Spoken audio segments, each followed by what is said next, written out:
முதலாவதாக நாம் சிந்திக்க இருக்கின்ற வினாவானது, அவினாஷ் அப்படிங்கிறவர் அந்தமான்லேருந்து கேட்குறார், தேவதா அப்படின்னு சொல்கிறீங்களே, அந்த தேவதைங்கிறது என்ன, எதை குறிக்கும், அதுக்கு ஒரு வரை விலக்கணம் ஆகமங்கள் கொடுத்துருக்கா அப்படின்னு கேட்குறாங்க.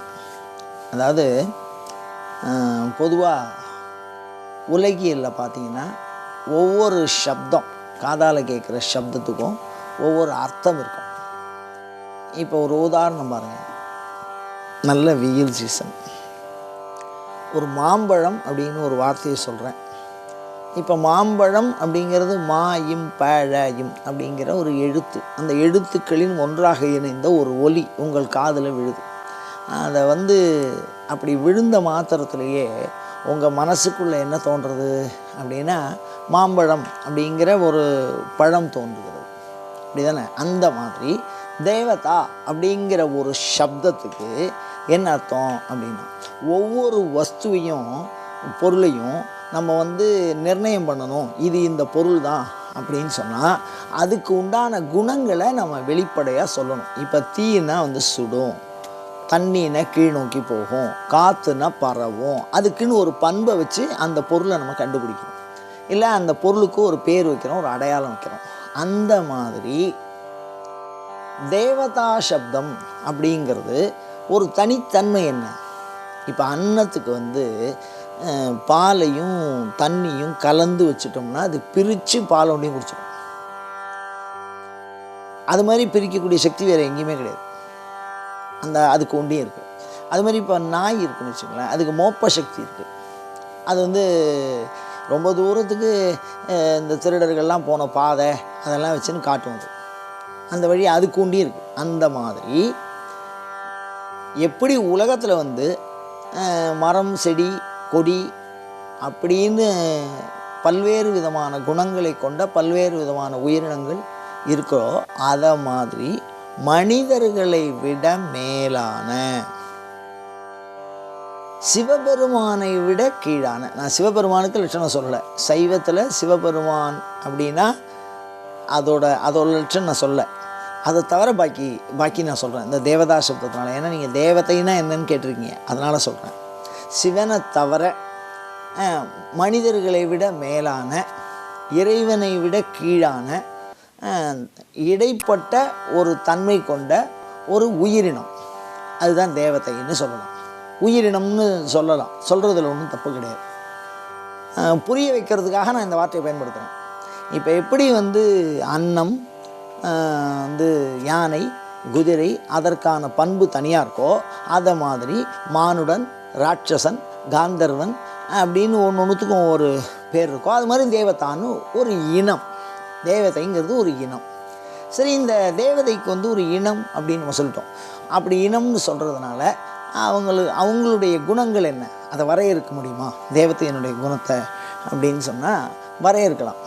எப்படி வரையறுக்கலாம் அப்படின்னா, தேவர்களுக்கு கண் இமைக்கவே இமைக்காது, அப்படியே கண் சிமிட்டாமலே இருப்பாங்க. அணங்கு கொள்ளோ அப்படின்னு மாணிக்க வாசகர் திருக்கோவையாரில் சொல்கிறார். அணங்கே அணங்குகள் நின் பரிவாரங்கள் ஆகையினால் இறைவனுக்கு பரிவாரங்களாக இருப்பது இந்த தேவதை. பெரிய பிரதான தேவதைக்கு பரிவாரம்னா சூழ இருந்து பணி செய்வதுன்னு அர்த்தம். பணியாட்கள் இருப்பாங்கள்ல, ஒரு பெரிய அதிகாரி, ஒரு ராஜானா அவருக்கு பணிவாரம்லாம் இருப்பாங்கள்ல, அந்த மாதிரி தேவர்களுக்கு உண்டான அந்த பிரதான தேவதைக்கு உண்டான பரிவாரமாக அந்த தேவதை இருக்கும். சரி, அதுக்கப்புறம் அப்படின்னா அவர்களுடைய கால் எப்பொழுதுமே பூமியில் பதியாது, அது ஆகாசத்தில் மிதந்த வண்ணம் தான் இருக்கும், பூமியில் கால் பதியவே பதியாது தேவதைக்கெல்லாம். அதே மாதிரி கண் இமைக்கார். இந்த கண் சாதாரண மனுஷன் மாதிரி இருப்பா அப்படின்னு சொன்னால் என்ன சிறப்பு அப்படின்னா, நித்திய கிரீடி. தேவதைகள் அனைவரும் இப்போ நம்ம தலையில் எப்படி முடி இருக்கோ அதை மாதிரி இறைவன் அந்த தேவதைக்கு தலையில் கிரீட்டம் இருக்கும், அந்த ஒப்பனை. பிஞ்சகன் அப்படின்னு சொல்லுவார் மாணிக்க வாசகர் சொல்லும்போது, தலைக்கோலம்னு பேர். பிஞ்சகம்னா இந்த ஒரு குறிப்பிட்ட தலைக்கோலத்தை அவர்கள் பெற்றெடுப்பார்கள். அந்த தேவதைக்குன்னு ஒவ்வொரு தேவதைக்குன்னு ஒரு தலைக்கோல விசேஷம் இருக்குது. சில தேவதை எரிசிகையை கொண்டு தான் இருக்கும், சில தேவதை ஜடையோடு இருக்கும்னா ஜடையோடு இருக்கும், சில தேவதை கிரீடத்தோடு இருக்கணும் அப்படின்னு ஒரு சிறப்பு இருக்கும் அந்த ஒவ்வொரு தேவதைக்குமே.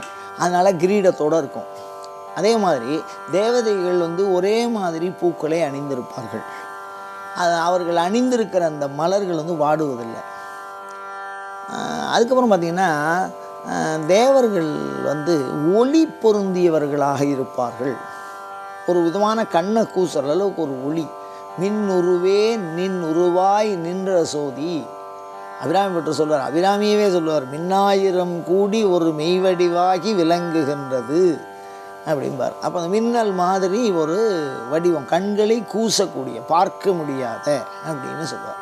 அப்போ இந்த தேவதைகளுடைய பண்பு என்ன அப்படின்னா, பூமி மேலே படியாது, நித்தியமான கிரீடத்தை உடையவை, கண்கள் இமைக்காது, அணிந்து கொண்டிருக்கக்கூடிய மாலைகள் முதலானவை வாடாது, அதே மாதிரி எப்பொழுதும் ஒரே தோற்றத்தில் உடையவர்களாக அவர்கள் இருப்பார்கள். ஒரு யூனிஃபார்மிட்டின்னு சொல்கிற மாதிரி. அதாவது இப்போ வந்து ஒவ்வொரு அரசு படைகளில் பார்த்திங்கன்னா, இப்போ வந்து கடற்படை அப்படின்னா வெள்ளை அணிகிறார்கள், காலாட்படை அப்படின்னா பச்சை நிறமான நிறம் அணிகிறார்கள் அப்படின்னு சொல்லும்போது, அது மாதிரி ஒவ்வொரு தேவதைக்கும் ஒரு நிறம் இருக்கும். அந்த நிறம், அந்த இப்போ அக்னின்னா பிரஜ்வாலனமான ஒரு பொன்னிறமாக இருப்பார் அக்னி. எப்பொழுதுமே வந்து அந்த பொன்னிறமாக தான் இருப்பார் எங்கே அக்னியை பார்த்தாலும். அந்த மாதிரி ஒவ்வொரு தேவதைக்கும் ஒரு நிறம் சொல்லியிருக்கு. அதே மாதிரி ஒவ்வொரு தேவதைக்கும் வந்து ஒரு சிறப்பு குணம் சொல்லியிருக்கு. ஒவ்வொரு தேவதைக்கும் பிரத்யேக குணம்னு பேர். இப்போ பாருங்களேன், ஒரு உதாரணம் சொல்கிறேன் பாருங்களேன். தீ இருக்குல்ல, நெருப்பு, அக்னி வந்து ஒரு தேவதை. அந்த தேவதைக்கு என்ன குணம் அப்படின்னா, எல்லா தேவர்களோடும் சம்மந்தப்பட்ட ஒரே ஒரு தேவதை அக்னி. சமஸ்த தேவதை கூட சம்மந்தம் இருக்குது. அது வந்து எந்த சாமி கூட வேணாலும் தொடர்பு வச்சுட்டு அது வந்து அந்த அடுத்த தேவதைக்கு உணவுகளை எடுத்துன்னு போகக்கூடிய ஒரு பண்பை அது பெற்றதாக இருக்கிறது. அக்னிம் தூதம் ரிணிமகைன்னு வேற சொல்கிறோம். அப்போ தூத்தம் அப்படின்னா போயிட்டு வர்றது, ஒரு இடத்துல தகவல் சொன்னால் வேறு இடத்துல கொண்டு போய் சொல்கிறது, அங்கே என்ன சொல்கிறதோ அதை கொண்டு இங்கே சொல்கிறது. அப்போ மானுடர்களுக்கும் தேவதைகளுக்கும் உறவு ஏற்படுத்துகிற ஒரு முக்கியமான தேவதையே அக்னியாக இருக்குது. அதனால தான் நம்ம இதில் வந்து பிறந்தா விளக்கேற்றுவா, கல்யாணத்துக்கு விளக்கேற்றுவா, இறந்தா விளக்கேற்றுவா, இறந்ததுக்கப்புறம் மோட்சத்துக்கு போகணும்னு விளக்கேற்றுவா, எல்லாமே இந்த நெருப்பு சம்மந்தமாக இருக்கும். அப்போ தேவதை வந்து மானுட அக்னிங்கிற ஒரு தேவதை வந்து மானுடர்களையும் தேவதைகளையும் இணைக்கின்ற ஒரு பாலமாக அது இருக்கும். இப்போ வாயுன்னு ஒரு தேவதை இருக்குது, அது வந்து சதாகதின்னு பேர், எப்போ பார்த்தாலும் அசைஞ்சுட்டே இருக்கிறது. ஒவ்வொரு தேவதைக்கும் ஒவ்வொரு பண்பு இருக்கும். இப்போ வந்து ஒரு உதாரணம் சொல்ல பாருங்களேன், தேவதை பண்புகளில் யட்சின்னு ஒரு தேவதை இருக்குது. அது வந்து 3 காலத்தையும் அறிந்து சொல்லக்கூடிய தன்மையுடையது. கந்தர்வர்கள்னு ஒரு தேவ இனம் இருக்குது. அது எப்பொழுதுமே இனிய கானங்களை காதுகளில் ஒலிக்கக்கூடியது. பாடல், காந்தர்வ வேதம்ங்கிறது பாடல். அற்புதமான இனிமையான ஓசைகளை கூடியதாக, இசைக்கருவிகளை மீட்டக்கூடியதாக அது இருக்கும் அப்படின்னு ஒவ்வொரு தேவதை. மிதுன தேவதைன்னு இருக்குது, ஆண் பெண் ஆண் பெண் ஆண் பெண் அப்படியே இணைஞ்சே இருக்கும் அந்த தேவதை. அந்த மாதிரியெல்லாம் நிறையா தேவதைகள் இருக்குது. மேலும் வந்து தேவதைகளுடைய பாகுபடுத்தக்கூடிய ஒரு விஷயத்தில் பார்த்தோம்னு வச்சுங்களேன், ஆகாச தேவதைகள் எப்பொழுதுமே ஆகாசத்து மேலேயே இருக்கும், பூமியில் வராது. பாதாள தேவதைகள் அப்படின்னு இருக்குது. அப்படின்னா பூமி கீழே தான் அதனுடைய வாசம் இருக்கும். இப்போ பாருங்களேன், இப்போ கூட நம்ம வந்து காளகஸ்தி, விருத்தாச்சலம் இந்த மாதிரி கோயில்கள்லாம் பார்த்தோம்னா ஆழத்து பிள்ளையார்னு சொல்லுவோம். ஆழம்னா பூமிக்கு கீழே கோயில் கட்டியிருப்பா, கீழே இறங்கி போய் தான் பார்க்கணும். நம்ம திருவாரூரில் பார்த்திங்கன்னா அஜபா நடனம் அப்படின்னு சொல்லி ஒரு அஜபேஸ்வரர் சாமி இருக்குது. அது பார்த்திங்கன்னா பாதாளம் கீழே, ஒரு நார்மல் ஒரு நில மட்டத்துலேருந்து கீழே இருக்கும், பாதாளத்தை வாசம் பண்ணும். பாதாள தேவதைகள்னு பேர். ஆகாச தேவதைகள், பாதாள தேவதைகள், அந்தரிக்ஷ தேவதைகள்னு இருக்குது. ரெண்டுக்கும் நடுப்பில் இருக்கக்கூடிய தேவதைகள் அப்படின்னு இருக்குது. இது மாதிரி ஒவ்வொரு தேவதைகளுக்கும் ஒரு தனி சிறப்பு பண்பு இருக்குது. இப்போ ஒரு தேவதை வியாதியெல்லாம் நிவர்த்தி பண்ணுவோம். அஸ்வினி தேவதா அப்படின்னு இருக்கா, குதிரை முகத்தோடு கூடிய இருவர் அப்படின்னு. அவள் 2 பேரும் அருமையாக வைத்தியம் பண்ணுவாள். இது ஒரு விஷயம். பொதுவாக இந்த தேவர்களை வந்து 33 கோடி பேர் அப்படின்னு சொல்கிற விசேஷம். ஒவ்வொருத்தரும் கோடி சங்கியா இருக்கா, கோடி சங்கியானா கோடினா கோடி எண்ணிக்கையுடையவர்களாக இருக்கிறார்கள். அது ஏன் 33ன்னு சொல்லணும் அப்படின்னா, வசு அப்படின்னு சொல்லக்கூடிய ஒரு இனம், ஒரு தேவதையினுடைய இனம். அது வந்து 2 கோடி சங்கியா இருக்கா அப்படின்னு வாசிப்பாங்க. தேவதைகளை பற்றி நிறைய குறிப்பு இருக்குது.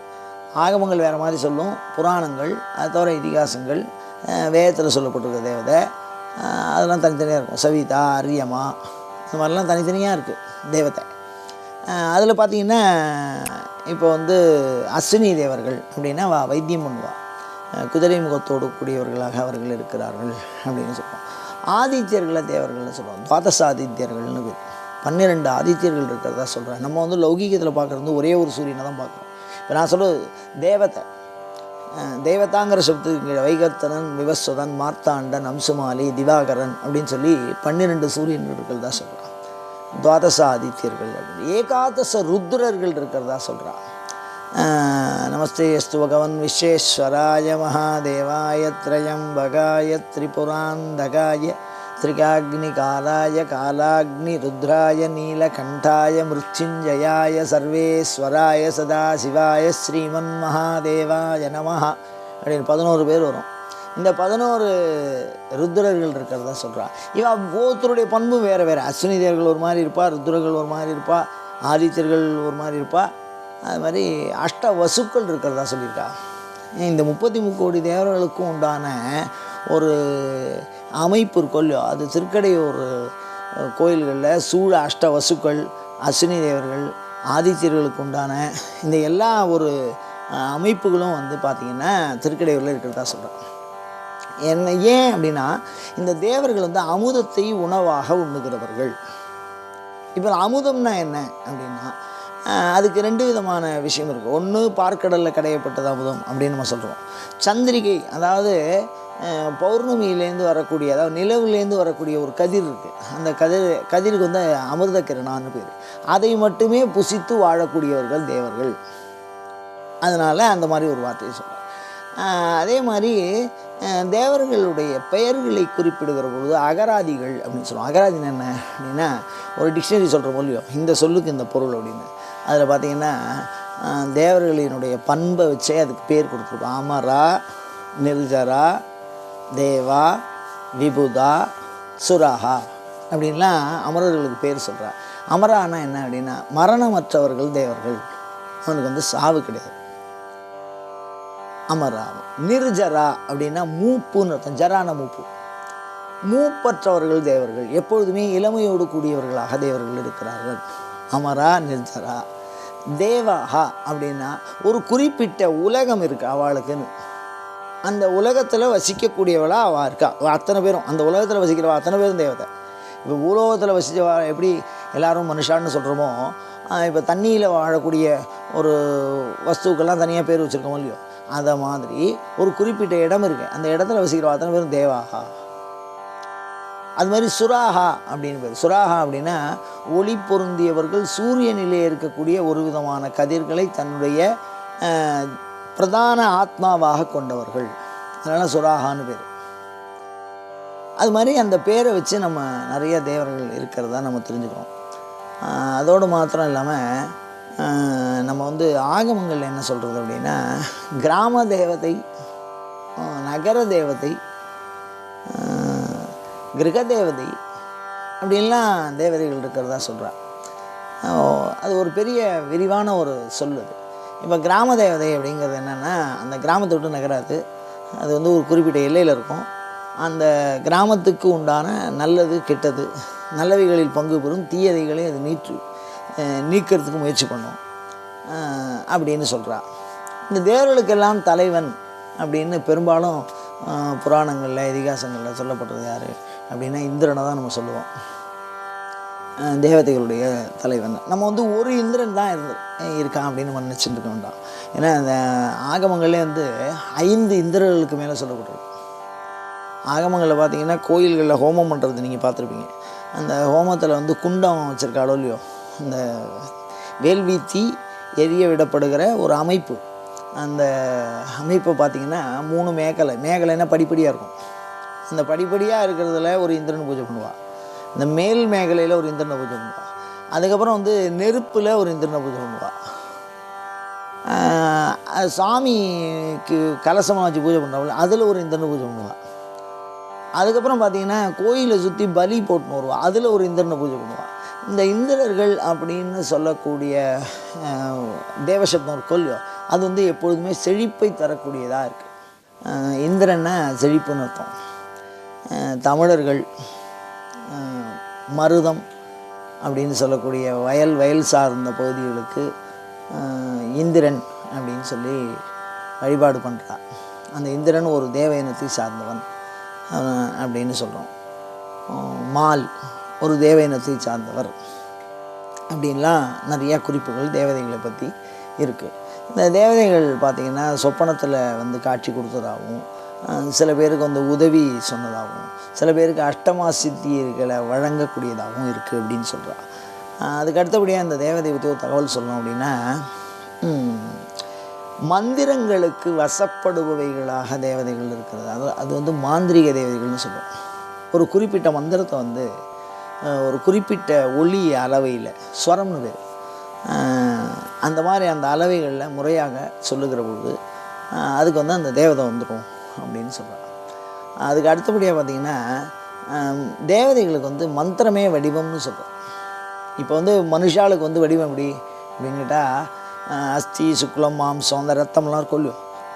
ஒரு செங்கல் வந்து களிமண்ணால் ஆனது, அதை சுட்டால் அது செங்கல் ஆகிடும் அப்படின்னா அது அதனால் ஆனது. எப்படி வந்து ஒரு செயின் தங்கத்தால் ஆனது அப்படின்னு சொல்கிறோமோ இல்லையோ, அந்த மாதிரி தேவர்கள் எதனால் ஆனவர்கள் அப்படின்னு சொன்னால் வேதத்தில் ஒரு குறிப்பு என்ன சொல்லியிருக்காருன்னா, ஒளி. ஒரு தேவத்தையினுடைய வடிவம் என்னென்னா அந்த தேவத்தையினுடைய மந்திரம் தான் அந்த தேவத்தையினுடைய வடிவம். அது ஆகமங்கள் என்ன சொல்லணும்னா ஞாசம்னு சொல்லுவோம். இப்போ வந்து ஒரு தன்மகேசாய வித்மகே வாக் விசுத்தாய தீமகே தன்ன சிவப்பிரஜோதயாது அப்படின்னு ஒரு மந்திரம் இருக்குன்னு வச்சுக்கோங்களேன். சிவனுடைய வடிவம் இந்த காயத்ரி. இந்த காயத்ரியில் இருக்கக்கூடிய 24 எழுத்து தான் மந்திரம். இந்த எழுத்து கொல்லியும் அந்த எழுத்து தான் கண், கை, கால், மூக்கு, வாய் அப்படின்னு சுவாமிக்கு எப்படி நமக்கு வந்து எப்படி இந்த 7 வகை தாதுக்களால் உடம்பு ஆகியிருக்கோ அதை மாதிரி இந்த தேவதைகளுக்கு எழுத்துக்கள், வெறும் எழுத்து, மூலமந்திர எழுத்துக்கள், அந்த எழுத்துக்களையே உருவமாக இந்த தேவதைகள் பெற்றிருக்கிறது. அந்த அந்த ஒலியை நாம் சொல்லி அழைக்கிற பொழுது அந்த உருவம் அதுக்கு வருது அப்படின்னு சொல்கிறா. சமீபத்தில் ஒரு செவி வழி செய்தி, பைரவருடைய மந்திரத்தை வந்து தொடர்ந்து பாராயணம், க்ஷேத்திரஸ்ய பதினா அப்படின்னு ஒரு மந்திரம். அதை வந்து ஒரு தகவல் நம்ம வந்து ஒரு செவி வழி செய்திங்கிறதுனால எதையும் தள்ளிட முடியாது. அந்த தகவலில் பார்த்திங்கன்னா க்ஷேத்திரஸ்ய பதினான்னு ஒரு மந்திரம் ஜெபம் பண்ணியிருக்கா. அது வந்து 1,00,000 ஆவத்துக்கு மேலே அதை பண்ணியிருக்கா. அதனுடைய ஒளி அளவை இருக்கும் இல்லையோ, இப்போ நம்ம வந்து இந்த ஒளிகளை எல்லாம் அளந்து காட்டுகிற கருவிகளை எல்லாம் வைத்திருக்கிறோம். அது வந்து ஏறி இறங்கிறத வச்சு அதை வச்சு சொல்கிறா, ஒரு அளவு சொல்கிறா, அதை டெசிபல் அப்படின்லாம் சொல்கிறாளோ இல்லையோ அந்த கணக்கு. அந்த மாதிரி அந்த ஒலிகளை வச்சு அதை வரிகளாக மாற்றிருக்கா. அதில் பார்த்திங்கன்னா பைரவருடைய மந்திரம் சொல்கிறோம் அப்படின்னா நிர்வாணமான ஒரு மனிதனும் பக்கத்தில் ஒரு நாயும் இருக்கிறத அது வரைஞ்சிருக்க மாதிரி சொல்கிறா. அப்போ இதுலேருந்து என்ன தெரியாதுன்னா, ஒவ்வொரு ஒலியும் ஒவ்வொரு குறிப்பிட்ட விகிதத்தில் அசைவது ஒரு விதமான உருவத்தை தோற்றுவிக்கிறது. அது மாதிரி வேத மந்திரங்கள், ஆகம மந்திரங்கள், சித்தர் மந்திரங்கள், மூல மந்திரங்கள் அப்படின்லாம் நிறைய மந்திரம் இருக்குது. இந்த மந்திரங்களை தன்னுடைய உடல் உறுப்புகளாக கொண்டவர்கள் தேவர்கள் அப்படின்னு சொல்கிறா. அதை தவிர ஆகமங்கள்லாம் என்ன சொல்கிறது, சிற்பங்கள்லாம் என்ன சொல்கிறது அப்படின்னா, ஒவ்வொரு தேவதைக்கும் ஒரு தனி அடையாளம் சொல்கிறது சிற்பம். என்னென்னா, இப்போ இந்திரன்னா வஜ்ரன் வச்சுருப்பான் கையில், அவன் வந்து கிரீடியோடு இருப்பான். இப்போ யமன் அவனுடைய வாகனம் வந்து மகிஷம், கையில் கெதை வச்சுருப்பான். அப்படிங்கிற மாதிரி அவள்லாம் வந்து நித்திய ஆயுதத்தோடு கூடியவர்களாக இருக்கா அப்படின்னு சொல்லி ஆகமங்கள் வந்து பார்த்திங்கன்னா தேவர்களுடைய வடிவங்களை பற்றி மிக விளக்கமாக ஒவ்வொரு தேவதைக்கும் அதனுடைய குணம், அதனுடைய வடிவம், அதனுடைய நிறம், அந்த தேவதையினுடைய சிறப்பு பண்பு, மானுடத்திற்கும் அவர்களுக்கு உண்டான தொடர்பு, அந்த மாதிரி தெளிவாக வரையறுத்திருக்கா. இப்போ யமனை பற்றி சொல்கிறோம்னா கிருதாந்தம் மகிஷாரூடம் அப்படின்னு சொல்கிறோம். முடிவு உலகுக்கு வந்து உடல் வேறாகவும் உயிர் வேறாகவும் பிரிக்கக்கூடிய செயலை செய்யக்கூடியவனும், மகிஷாரூடம் எருமையின் மேல் ஏறி வருபவனுமாகிற அப்படின்னு சொல்கிறார். அந்த மாதிரி தேவதைகளுக்கு உண்டான குணங்களை ரொம்ப தெளிவாக அதனுடைய வடிவங்களை வடிவமைச்சிருக்கா. இந்த மாதிரி தேவதைகளுக்கு உண்டான வடிவங்களை நம்ம பார்க்கணும் அப்படின்னு சொன்னால், நம்ம ஆலயங்களில் பெரும்பாலும் பார்த்திங்கன்னா சிவனுக்கு ஒண்டி தான் இந்த மூல லிங்கத்தினுடைய வடிவம், அதுதான் ஜோதிஸ்வரூபம். மற்றது எல்லாமே சிவனை தவிர மற்றது எல்லாமே தேவதா வடிவம்னு சொன்னால் அது அந்த கருத்து வந்து தவறு கிடையாது, அதை ஏற்றுக்கலாம் ஓரளவுக்கு. ஏன்னா மற்ற எல்லாமே ஒவ்வொரு தேவதைக்கும் ஒவ்வொரு வடிவம் சொல்கிறோம். அந்த வடிவத்தினுடைய அழைப்பொலி பீஜம்னு சொல்லுவாள் அந்த மந்திரத்தை. அந்த மந்திரங்களை சொல்லி அழைத்து அந்த தேவதைகள் நமக்கு நல்லது பண்ணக்கூடியதாக அமையும். அதோடு என்ன அப்படின்னா, மிக குறைந்த காலத்தில், மிக குறைந்த முயற்சியில் மிக அதிகமான பலன்களை தரக்கூடிய பண்பு மானுடர்களுக்கு தேவையான அனைத்தையும் ஒரு ஒரு தேவதை நினச்சா ஒரு மானுடனுக்கு தேவையான, அதாவது பிறந்தது முதல் அடுத்த பிறவி அதாவது மோட்சம், இந்த உடலை விட்டு மோட்சத்துக்கு இறந்தால் மோட்சம், அந்த மோட்சத்துக்கு போகிறதுலேருந்து சொர்க்க பிராப்தி, நரக நிவர்த்தி, பாப விமோச்சனம், இது எல்லாவற்றையும் ஒரு தேவதையால் கொடுக்க முடியும். அந்த தேவதைகளை எந்த காலத்தில், எந்த பொருள்களை கொண்டு, எந்த சூழலில், எந்த விதமான உருவங்களை அமைத்து எப்படி வழிபட வேண்டும் என்பதையெல்லாம் மிக தெளிவாக விளக்கி சொல்லுவது ஆகமங்கள். அந்த ஆகமங்களின் வழி தேவதைகளை வணங்கி ஒவ்வொரு தேவதைக்கும் உண்டான சிறப்பு பண்புகளை மானுட வாழ்க்கையை வளர்த்து கொள்வதற்கு, வளமைப்படுத்தி கொள்வதற்கு நம்பிக்கை, விசுவாசம், அந்த சாஸ்திரத்து மேலே இருக்கக்கூடிய பண்பு, அதை சரியாக நாம் பின்பற்றுகிற அந்த ஒரு நிலை, அதெல்லாம் இருந்ததுன்னா எல்லாரும் தேவதை கூட பேசலாம், எல்லாரும் தேவதை கூட ஒரு அனுபவத்தை நாம் பெற்றுக்கொள்ளலாம் அப்படின்னு நம் முன்னோர்கள்லாம் ரொம்ப அற்புதமாக பேசியிருக்கா. நேரடியாலாம் அனுகிரகம் பண்ணியிருக்கு பல தேவதை. அதை பெற முயல்வோமாக. அயம் தர்மஹா உத்தரோத்தர அபிவிருத்தி ரஸ்து.